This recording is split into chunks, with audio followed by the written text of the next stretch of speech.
How to learn English by listening to short stories and understand English speakers. Listen the first time without captions. Listen again with captions and take notes of new words with right pronunciation. Listen again without captions and notice the difference.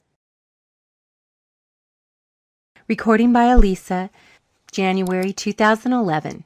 Lucy Maud Montgomery Short Stories, 1909 through 1922, by Lucy Maud Montgomery. Aunt Philippa and the Men.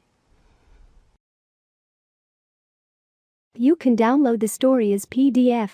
Download link in description. I knew quite well why Father sent me to Prince Edward Island to visit Aunt Philippa that summer. He told me he was sending me there to learn some sense, and my stepmother, of whom I was very fond, told me she was sure the sea air would do me a world of good. I did not want to learn some sense or be done a world of good. I wanted to stay in Montreal and go on being foolish and make up my quarrel with Mark Fenwick. Father and Mother did not know anything about this quarrel. They thought I was still on good terms with him, and that is why they sent me to Prince Edward Island. I was very miserable. I did not want to go to Aunt Philippa's.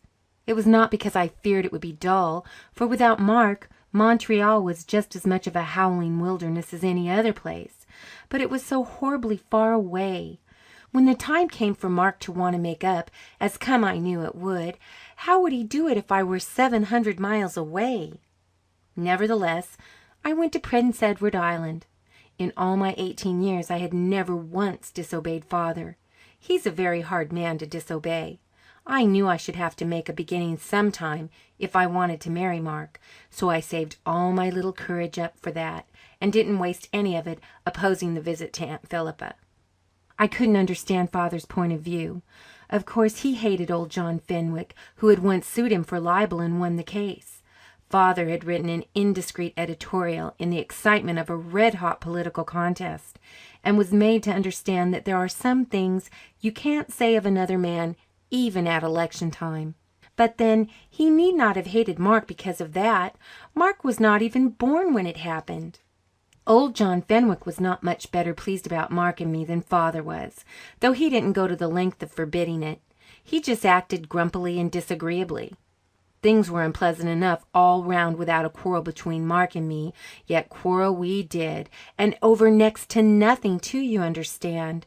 And now I had to set out for Prince Edward Island without even seeing him, for he was away in Toronto on business. When my train reached Copley the next afternoon, Aunt Philippa was waiting for me. There was nobody else in sight, but I would have known her had there been 1,000. Nobody but Aunt Philippa could have that determined mouth, those piercing gray eyes, and that pronounced, unmistakable Goodwin nose. And certainly nobody but Aunt Philippa would have come to meet me arrayed in a wrapper of chocolate print, with huge yellow roses scattered over it, and a striped blue and white apron. She welcomed me kindly but absent-mindedly, her thoughts evidently being concentrated on the problem of getting my trunk home. I had only the one, and in Montreal it had seemed to be of moderate size, but on the platform of Copley Station, sized up by Aunt Philippa's merciless eye, it certainly looked huge. "I thought we could have took it along tight on the back of the buggy," she said disapprovingly, "but I guess we'll have to leave it, and I'll send the hired boy over for it tonight. You can get along without it till then, I s'pose." There was a fine irony in her tone. I hastened to assure her meekly that I could, and that it did not matter if my trunk could not be taken up till next day. "Oh, Jerry can come for it tonight as well as not," said Aunt Philippa as we climbed into her buggy. "I'd a good notion to send him to meet you, for he isn't doing much today, and I'd wanted to go to Mrs. Roderick McAllister's funeral. But my head was aching me so bad I thought I wouldn't enjoy the funeral if I did go. My head's better now, so I kind of wish I had gone. She was 104 years old, and I'd always promised myself that I'd go to her funeral." Aunt Philippa's tone was melancholy. She did not recover her good spirits until we were out on the pretty, grassy, elm-shaded country road, garlanded with its ribbon of buttercups. Then she suddenly turned around and looked me over scrutinizingly. "You're not as good-looking as I expected from your picture, but them photographs always flatter. That's the reason I never had any took. You're rather thin and brown, but you've good eyes and you look clever. Your father writ me you hadn't much sense, though. He wants me to teach you some, but it's a thankless business. People would rather be fools." Aunt Philippa struck her steed smartly with the whip and controlled his resultant friskiness with admirable skill. "Well, you know it's pleasanter," I said wickedly. "Just think what a doleful world it would be if everybody were sensible." Aunt Philippa looked at me out of the corner of her eye and disdained any skirmish of flippant epigram. "So you want to get married," she said. "You'd better wait till you're grown up." "How old must a person be before she is grown up?" I asked gravely. "That depends. Some are grown up when they're born, and others ain't grown up when they're 80. That same Mrs. Roderick I was speaking of never grew up. She was as foolish when she was 100 as when she was 10. "Perhaps that's why she lives so long," I suggested. All thought of seeking sympathy in Aunt Philippa had vanished. I resolved I would not even mention Mark's name. "Maybe 'twas," admitted Aunt Philippa with a grim smile. "I'd rather live 50 sensible years than 100 foolish ones." Much to my relief, she made no further reference to my affairs. As we rounded a curve in the road where two great overarching elms met, a buggy wheeled by us, occupied by a young man in clerical costume. He had a pleasant boyish face, and he touched his hat courteously. Aunt Philippa nodded very frostily and gave her horse a quick, undeserved cut. "There's a man you don't want to have much to do with," she said pretentiously. "He's a Methodist minister." "Why, Auntie, the Methodists are a very nice denomination," I protested. "My stepmother's a Methodist, you know." "No, I didn't know, but I believe anything of a stepmother. I've no use for Methodists or their ministers. This fella just came last spring, and it's my opinion he smokes. And he thinks every girl who looks at him falls in love with him, as if a Methodist minister was any prize. Don't you take much notice of him, Ursula." "I'll not be likely to have the chance," I said, with an amused smile. "Oh, you'll see enough of him. He boards Mrs. John Calman's just across the road from us, and he's always out sunning himself on her veranda. Never studies, of course. Last Sunday they say he preached on the iron that floated. If he'd confine himself to the Bible and leave sensational subjects alone, it would be better for him and his poor congregation. And so I told Mrs. John Calman to her face. I think she would have had enough of his sex by this time. She married John Calman against her father's will, and he had delirious trembles for years. That's the men for you." "They're not all like that, Aunt Philippa," I protested. "Most of 'em are. See that house over there? Mrs. Jane Harrison lives there. Her husband took tantrums every few days or so and wouldn't get out of bed. She had to do all the barn work till he'd got over his spell. That's men for you. When he died, people writ her letters of condolence, but I just sot down and writ her one of congratulation. There's the Presbyterian manse in the hollow. Mr. Bentwell's our minister. He's a good man. He'd be a rather nice one if he didn't think it was his duty to be a little miserable all the time.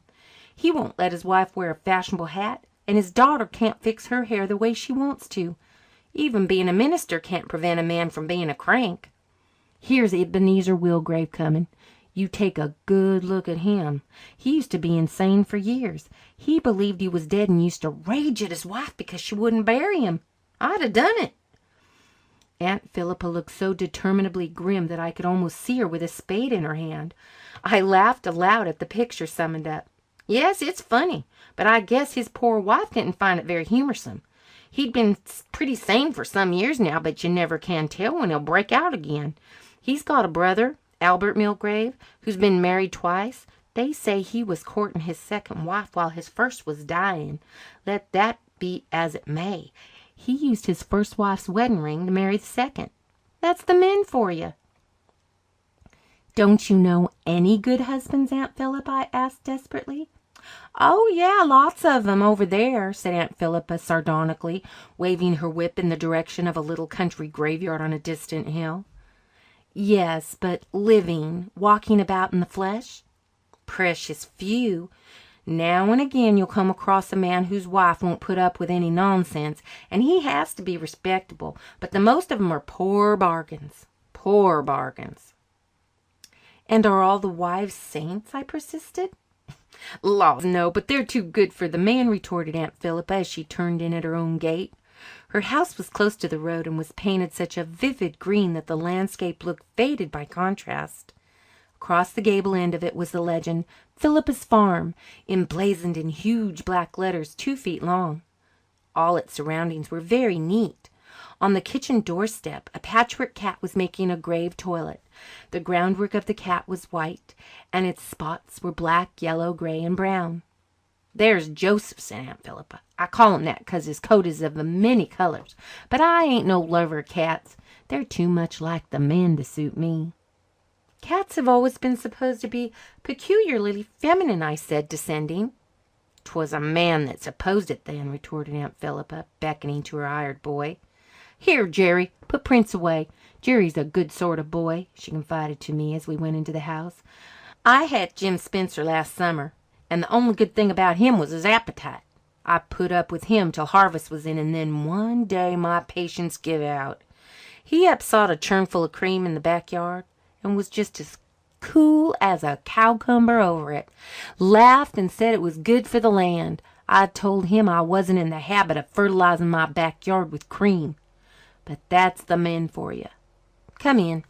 I'll get tea ready in no time. I sought the table before I left. There's lemon pie. Mrs. John Cantwell sent it over. I never make lemon pie myself. 10 years ago I took the prize for lemon pies at the county fair, and I never made any since for fear I'd lose my reputation for 'em. The first month of my stay passed not unpleasantly. The summer weather was delightful, and the sea air was certainly splendid. Aunt Philippa's little farm ran right down to the shore, and I spent much of my time there. There was also several families of cousins to be visited in the farmhouses that dotted the pretty, seaward-sloping valley, and they came back to see me at Philippa's farm. I picked spruce gum and berries and ferns, and Aunt Philippa taught me to make butter. It was all very idyllic, or would have been if Mark had written, but Mark did not write. I supposed he must be very angry because I had run off to Prince Edward Island without so much as a note of goodbye. But I had been so sure he would understand. Aunt Philippa never made any further reference to the reason Father had sent me to her, but she allowed no day to pass without holding up to me some horrible example of matrimonial infelicity. The number of unhappy wives who walked or drove past Philippa's farm every afternoon as we sat on the veranda was truly pitiable. We always sat on the veranda in the afternoon when we were not visiting or being visited. I made a pretense of fancy work, and Aunt Philippa spun diligently on a little old-fashioned spinning wheel that had been her grandmother's. She always sat before the wood stand which held her flowers, and the gorgeous blots of geranium blossom and big green leaves furnished a pretty background.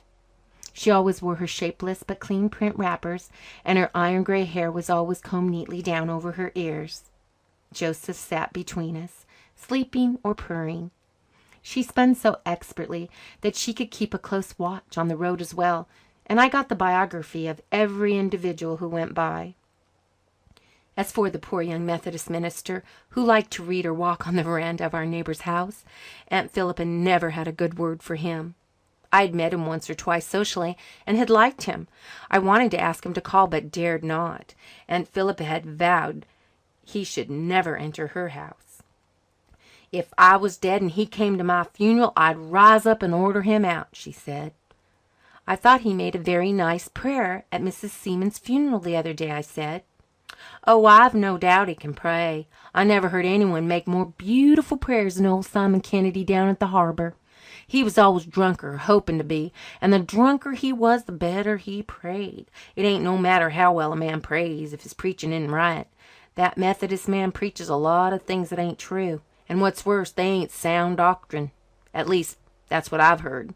I never was in a Methodist church, thank goodness." "Don't you think Methodists go to heaven as well as Presbyterian, Aunt Philippa?" I asked gravely. "That ain't for us to decide," said Aunt Philippa solemnly. "It's in higher hands than ours, but I ain't going to associate with 'em on earth, whatever I may have to do in heaven. The folks round here mostly don't make much difference and go to the Methodist church quite often. But I say, if you're a Presbyterian, be a Presbyterian. Of course, if you ain't, it don't matter much what you do. As for that minister man, he has a granduncle who was sent to the penitentiary for embezzlement. I found out that much. and evidently Aunt Philippa had taken an unholy joy in finding it out. "I dare say some of our own ancestors deserve to go to the penitentiary, even if they never did," I remarked. "Who is that woman driving past Aunt Philippa? She must have been very pretty once." "She was, and that was all the good it did her. Favor is deceitful and beauty is vain, Ursula. She was Sarah Pyatt, and she married Fred Proctor. He was one of your wicked, fascinating men. After she married him, he give up being fascinating, but he kept on being wicked. That's the men for you. Her sister Flora weren't much luckier. Her man was that domineering she couldn't call her soul her own. Finally, he couldn't get his own way over something, and he just suicided by jumping into the well. A good riddance, but of course that well was spoiled. Flora could never abide the thought of using it again, poor thing. That's men for you. And there's that old Enoch Allen on his way to the station. He's 90 if he's a day. You can't kill some folks with a meat axe. His wife died 20 years ago. He'd been married when he was 20, so they'd lived together for 50 years. She was a faithful, hard-working creature and kept him out of the poorhouse, for he was a shiftless soul, not lazy exactly, but just too fond of sitting. But he weren't grateful. She had a kind of bitter tongue, and they did used to fight scandalous. Of course, it was all his fault. Well, she died, and old Enoch and my father drove together to the graveyard. Old Enoch was awful quiet all the way there and back. But just afore they got home, he says solemnly to Father, "You mayn't believe it, Henry, but this is the happiest day of my life." That's the men for you. His brother, Scotty Allen, was the meanest man ever lived in these parts. When his wife died, she was buried with a little gold brooch on her collar, unbeknownst to him. When he found it out, he went one night to the graveyard, opened up the grave and the casket to get that brooch. "Oh, Aunt Philippa, that is a horrible story," I cried, recoiling with a shiver over the gruesomeness of it. "Course it is, but what would you expect of a man?" retorted Aunt Philippa. Somehow her stories began to affect me in spite of myself. There were times when I felt very dreary. Perhaps Aunt Philippa was right. Perhaps men possess neither truth nor constancy. Certainly Mark had forgotten me. I was ashamed of myself because this hurt me so much, but I could not help it. I grew pale and listless. Aunt Philippa sometimes peered at me sharply, but she held her peace. I was grateful for this. But one day a letter did come from Mark. I dared not read it until I was safely in my own room. Then I opened it with trembling fingers. The letter was a little stiff. Evidently Mark was feeling sore enough over things. He made no reference to our quarrel or to my sojourn to Prince Edward Island. He wrote that his firm was sending him to South Africa to take charge of their interests there. He would leave in 3 weeks' time and could not return for 5 years. If I still cared anything for him, would I meet him in Halifax, marry him, and go to South Africa with him? If I would not, he would understand that I had ceased to love him and that all was over between us. That, boiled down, was the gist of Mark's letter. When I had read it, I cast myself on the bed and wept out all the tears I had refused to let myself shed during my weeks of exile. For I could not do what Mark asked. I could not. I couldn't run away to be married in that desolate, unbefriended fashion. It would be a disgrace. I would feel ashamed of it all my life and be unhappy over it. I thought that Mark was rather unreasonable. He knew what my feelings were about runaway marriages. And was it absolutely necessary for him to go to South Africa? Of course his father was behind it somewhere, but surely he could have got out of it if he had really tried. Well, if he went to South Africa, he must go alone. But my heart would break. I cried the whole afternoon, cowering among my pillows. I never wanted to go out of that room again. I never wanted to see anybody again. I hated the thought of facing Aunt Philippa with her cold eyes and her miserable stories that seemed to strip life of all beauty and love of all reality. I could hear her scornful, "That's the men for you," if she heard what was in Mark's letter. "What is the matter, Ursula?" Aunt Philippa was standing by my bed. I was too abject to resent her coming in without knocking. "Nothing," I said spiritlessly. "If you've been crying for 3 mortal hours over nothing, you want a good spanking and you'll get it," observed Aunt Philippa placidly, sitting down on my trunk. "Get right up off that bed this minute and tell me what the trouble is. I'm bound to know, for I'm in your father's place at present." "There, then." I flung her Mark's letter. There wasn't anything in it that it was sacrilege to let another person see. That was one reason why I'd been crying. Aunt Philippa read it over twice. Then she folded it up deliberately and put it back in the envelope. "What are you going to do?" she asked in a matter-of-fact tone. "I'm not going to run away to be married," I answered sullenly. "Well, no, I wouldn't advise you to," said Aunt Philippa reflectively. "It's a kind of low-down thing to do, though. There's been a terrible lot of romantic nonsense talked and writ about eloping. It may be a painful necessity sometimes, but it ain't in this case. You write to your young man and tell him to come here and be married respectable under my roof, same as a good one ought to." I sat up and stared at Aunt Philippa. I was so amazed that it is useless to try to express my amazement. "Aunt Philippa," I gasped, I thought... "You thought I was a hard old customer, and so I am," said Aunt Philippa. "But I don't take my opinions from your father nor anybody else. It didn't prejudice me any against your young man that your father didn't like him. I knew your father of old. I have some other friends in Montreal, and I writ to them and asked them what he was like. From what they said, I judged he was decent enough as men go. You're too young to be married, but if you let him go off to South Africa, he'll slip through your fingers for sure. And I suppose you're like some of the rest of us. Nobody'll do you but the one. So tell him to come here and be married." "I don't see how I can," I gasped. "I can't get ready to be married in 3 weeks. I can't." "I should think you have enough clothes in that trunk to do you for a spell," said Aunt Philippa sarcastically. "You've more than my mother ever had in all her life. We'll get you a wedding dress of some kind. You can get it made in Charlottetown if country dressmakers aren't good enough for you. And I'll bake you a wedding cake that'll taste as good as anything you could get in Montreal, even if it won't look so stylish." "What will Father say?" I questioned. "Lots of things," conceded Aunt Philippa grimly. "But I don't see as it matters when neither you nor me'll be there to have our feelings hurt. I'll write a few things to your father. He hasn't got much sense. He ought to be thankful to get a decent young man for his son-in-law in a world where most every man is a wolf in sheep's clothing. But that's the men for you." And that was Aunt Philippa for you. For the next 3 weeks she was a blissfully excited, busy woman. I was allowed to choose the material and fashion of my wedding suit and hat myself, but almost everything else was settled by Aunt Philippa. I didn't mind. It was a relief to be rid of all responsibility. I did protest when she declared her intention of having a big wedding and asking all the cousins and semi-cousins on the island, but Aunt Philippa swept my objections lightly aside. "I'm bound to have one good wedding in this house," she said. "Not likely I'll ever have another chance." She found time amid all the baking and concocting to warn me frequently not to take it too much to heart if Mark failed to come after all. "I know a man who jilted a girl on her wedding day. That's the men for you. It's best to be prepared." But Mark did come, getting there the evening before our wedding day. And then a severe blow fell on Aunt Philippa.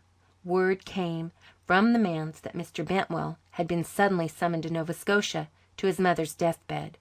He had started that night. "That's the men for you," said Aunt Philippa bitterly. "Never can depend on one of 'em, not even on a minister. What's to be done now?" "Get another minister," said Mark easily. "Where'll you get him?" demanded Aunt Philippa. "The minister at Cliftonville is away on his vacation, and Mercer is vacant, and that leaves none nearer than town. It won't do to depend on a town minister being able to come. No, there's no help for it. You'll have to have that Methodist man." Aunt Philippa's tone was tragic. Plainly she thought the ceremony would scarcely be legal if that Methodist man married us, but neither Mark nor I cared. We were too happy to be disturbed by any such trifles. The young Methodist minister married us the next day in the presence of many beaming guests. Aunt Philippa splendid in black silk and point lace collar, neither of which lost a whit of dignity or luster by being made 10 years before, was composure itself while the ceremony was going on. But no sooner had the minister pronounced us man and wife than she spoke up. "Now that's over, I want someone to go right out and put out the fire on the kitchen roof. It's been on fire for the last 10 minutes. Minister and bridegroom headed the emergency brigade, and Aunt Philippa pumped the water for them. In a short time the fire was out, all was safe, and we were receiving our deferred congratulations. "Now, young man," said Aunt Philippa solemnly as she shook hands with Mark, "don't you ever try to get out of this, even if a Methodist minister did marry you." She insisted on driving us to the train and said goodbye to us as we stood on the car steps. She had caught more of the shower of rice than I had, and as the day was hot and sunny, she had tied over her head, atop of that festal silk dress, a huge, homemade, untrimmed straw hat. But she did not look ridiculous. There was a certain dignity about Aunt Philippa in any costume and under any circumstance. "Aunt Philippa," I said, "tell me this. Why have you helped me to get married?" The train began to move. "I refused once to run away myself, and I've repented it ever since." Then, as the train gathered speed and the distance between us widened, she shouted after us, "But I suppose if I'd run away, I'd have repented of that too." End of Aunt Philippa and the Men.